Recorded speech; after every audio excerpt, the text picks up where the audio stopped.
Hello దోస్తులు ఎట్లున్నారు? మంచిగున్నారా? Welcome to కుర్ర రజనీమణి 777 కుకింగ్ అండ్ వ్లాగ్స్. ముందుగా అందరికీ మహాశివరాత్రి శుభాకాంక్షలు. అందరి శివరాత్రి అయిపోయింది, నాది కూడా అయిపోయింది అనుకోండి. సో కొంచెం లేట్ అయింది పోస్ట్ చేయడానికి, కానీ ఈ ఇయర్ శివరాత్రికి నేను చాలా చాలా చాలా స్పెషల్. నేను చాలా చాలా చాలా అంటే చాలా హ్యాపీగా ఉన్నా. ఎందుకు అనేది మీకు కూడా చెప్తాను. సో ముందు రోజే నేను మా డాడీ వెళ్ళి అయితే కొంచెం ఫ్రూట్స్ అనేది తీసుకొచ్చుకున్నాను. మా ఇంట్లో ఎవరు లేరు, నేను ఒక్కదాన్నే అనమాట. సో నా ఒక్కదాని కోసం చాలా లైట్గా తెచ్చుకున్నాను అనమాట.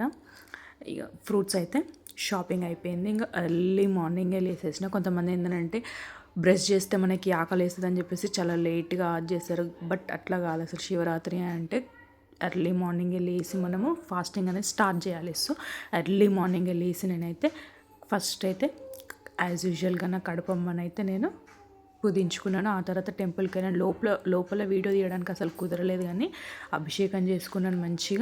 మంచిగా గుడిలో కాసేపు కూర్చున్నాను. ఇంటికి వచ్చాను. ఇక ఫాస్టింగ్ రోజు ఇంకేం చేస్తాం, సైలెంట్గా కూర్చోండి. కాకపోతే నాకు ఎందుకో లైట్గా బాగా అంటే హెడేక్ వచ్చింది. సో ఆ హెడేక్ అనేది పోవడానికి ఆయిల్ పెట్టొద్దు కదా అని చెప్పేసి మా జాన్ అయితే ఉట్టిగా అట్లా మసాజ్ చేస్తుంది. అండ్ ఆ తర్వాత ఏంటి అని అంటే చెరుకు పాలు తీసుకున్న ఈవినింగ్ అభిషేకం కోసము. నేను ఎప్పుడు వెళ్ళందా అని అట్లా కుంకుమ తెచ్చుకుందామని చెప్పేసి బయటికి వెళ్దామని వెళ్తే ఇక్కడ ఒక ఆవు కనిపించింది. ఈరోజు గోమాత సేవ చేసుకుంటే మంచిది కదా అని చెప్పి ఎంత ట్రై చేసిన, మమ్మీ లడ్డు పెడితే తిన్నది, నేను ఎంత ట్రై చేసినా అసలు తినలేదు. నాకు చాలా బాధ అనిపించింది. తర్వాత 1 అవర్ అట్లా కూర్చున్న డల్గా, ఏంది నేను ఏమన్నా మిస్టేక్ చేసినా, అసలు ఆవులు పెట్టంగానే తింటే కదా ఎందుకు తినలేదని చాలా అంటే చాలా బాధపడ్డా.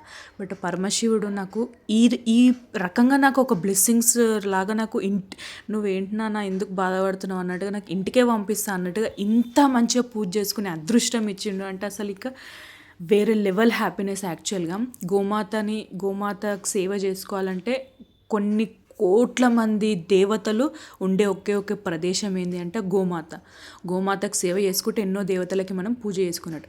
ఇది ఒక బ్లెస్సింగ్. ఏంటంటే అసలు మేము పూజ చేసేసుకున్నాక ఇంకొక గోమాత వచ్చిన తర్వాత కొంచెం అది ఇంటి లోపలికి వస్తుంటే మాకేం అర్థం కాలే. ఆయన కూడా వస్తుంది అని చెప్పేసి ఇంట్లోకి వచ్చేసింది. మంచిగా ఆడ మా డాడీ పడుకుందామని వేసుకుంటే అక్కడ పడుకుంది, గోమూత్రం పోసింది ఇంట్లో. అసలు నిజం చెప్పాలంటే మాకు ఇది చాలా అంటే చాలా పెద్ద బ్లెస్సింగ్. దేవుడు డైరెక్ట్ వచ్చి మనకి ఏది డైరెక్ట్ అని ఇవ్వడు కాబట్టి ఇలాంటిది ఒక పాజిటివ్ వైబ్ అనేది మనకి ఫస్ట్ ఇట్లా చూపిస్తాడు అనేది నాకైతే చాలా అంటే చాలా మంచిగా అనిపించింది నిజంగా. మనం గృహప్రవేశాలకి మనం కావాలని పిలుచుకొని అట్లా ఇట్లా చేస్తాం, కానీ నాకు అసలు అన్ఎక్స్పెక్టెడ్గా నేను బాధపడ్డది ఆ పరమశివుడు చూసిండు అనేది ఒకటి నాకైతే చాలా అంటే చాలా మంచిగా అనిపించింది. చాలా హ్యాపీ ఉండే నాకు ఆ విషయంలో అయితే. ఇంకా తర్వాత ఇక స్నానం చేసేసుకొని ముగ్గేసేసుకొని ఇంకా పూజ లాస్ట్ ఇయర్ అండ్ ఈ ఇయర్ అనమాట. నేను ఎప్పుడు పూజ ఫాస్టింగ్ ఉండి అన్ని మమ్మీ రెడీ చేసి పెడితే నేను పోయి ఫాస్టింగ్ వదిలేసేదాన్ని. లాస్ట్ ఇయర్ కూడా నేను నా అంతలో నేనే చేసుకున్నాను, ఎందుకంటే మమ్మీ వదిలేసింది కాబట్టి పూజా విధానం ఏంది అని చెప్పేసి మొత్తం నేనే చేసుకున్నాను. అంటే ఫోటోకి వాటర్ పోయొద్దు, పాలు పోయొద్దు, ఓకే ఎప్పుడు పోయాం కదా, సో నిన్ననన్న పోద్దాం అన్నట్టుగా నేను జస్ట్ లైట్గా అట్లా తడిచినట్టు చేసిన అంతే.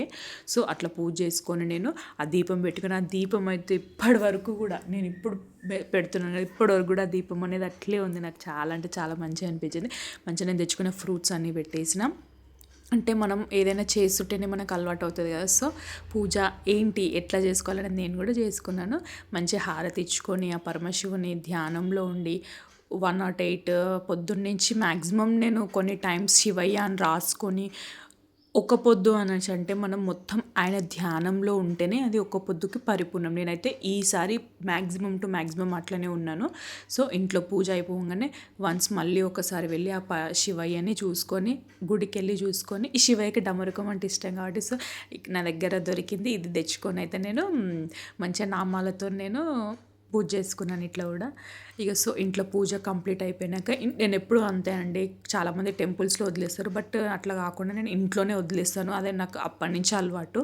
సో ఇంట్లోనే వదిలేసి ఆ తర్వాత వన్స్ టెంపుల్కి విజిట్ అయితే అవుతానన్నమాట. సో టెంపుల్కి వెళ్ళి మళ్ళీ ఆ శివయ్యని చూసిన. అక్కడ కళ్యాణంకి స్టార్ట్ చేశారు, కానీ ఇంకా కొంచెం టైం పట్టేటట్టు ఉందని చెప్పేసి నేను మళ్ళీ ఇంటికైతే వచ్చేసిన. ఇంకా ఆ తర్వాత కొంచెం సేపు మళ్ళీ శివయ్య నామాలు రాసుకొని శివయ్య నామాలు జపించి ఆ తర్వాత కొద్దిసేపు మరీ కొంచెం మన మైండ్ అనేది రిలీఫ్ ఉండాలని కొద్దిసేపు అనేసి మేమైతే క్యారమ్స్ ఆడుకొని ఆ తర్వాత ఇక మళ్ళీ 12 o'clock వీడియో తీయడానికి ఎవరు లేరండి అప్పుడు నాకు నేనే మళ్ళీ అనేసి శివయ్యకి మంచిగా మళ్ళీ అభిషేకం చేసుకొని లింగోద్భవ టైంలో శివయ్యకి అయితే అభిషేకం చేసుకున్నాను మంచిగా. ఆ తర్వాత ఇంకా ఎర్లీ మార్నింగ్ లేసి ఎర్లీ మార్నింగే మళ్ళీ ఒక పొద్దు అయితే ఇడిచేసాను. ఇది నా Shivaratri puja. Thank you for